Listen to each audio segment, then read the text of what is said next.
as we identify what the criteria should be when we talk about those persons whom we should perhaps make busts and statues of, those persons that we should speak of in our school and national platforms, these people who we should have as a part of our folklore and a part of our publications, one of which we will speak about and experience today.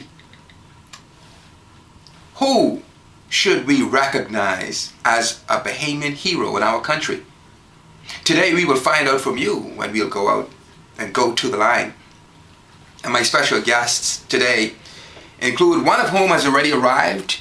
He is the Chief Executive Officer of SIDA Communications Group Limited, a young man whose experience has taken him around the world. And yet, because he identifies with the Bahamas and has pride in being Bahamian, he brought his wealth of experience from abroad back home. And we welcome him in studio today, Addis Hyla. Welcome to The Things That Matter. Thank you. Thank you so much, Mr. Johnson. It's a pleasure to be here, and I look forward to the conversation. Go ahead. Well, certainly this is a conversation we need to have. Absolutely.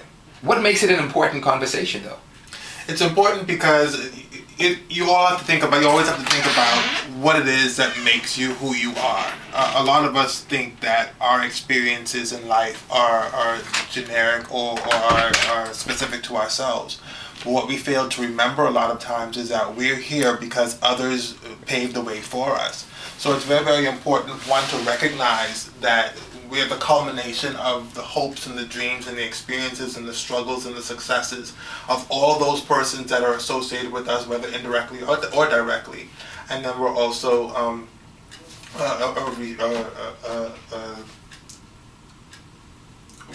a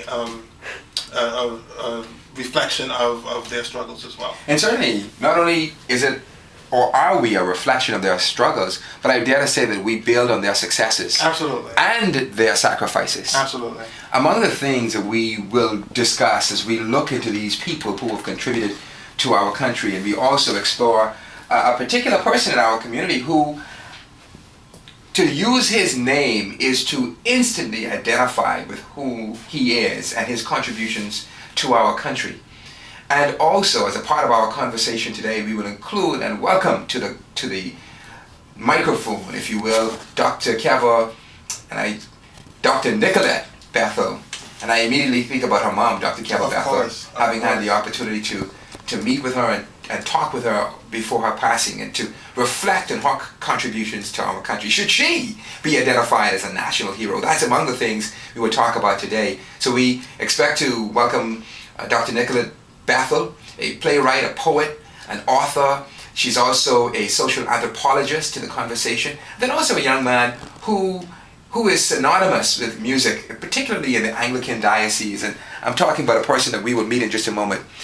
But they are further in the conversation. Addis, we talk about our national identity. We talk about national heroes. Do you have one? Do I have a national hero? Do I have national heroes? Again, I think that my life has been so multifaceted. I've touched so many different industries and areas.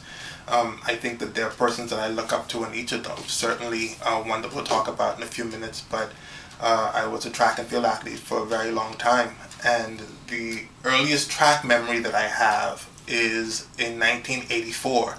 Sitting in my grandmother's living room in Yellow Elder and listening to Phil Smith call the last race of 400-meter relay at the Carifta Games.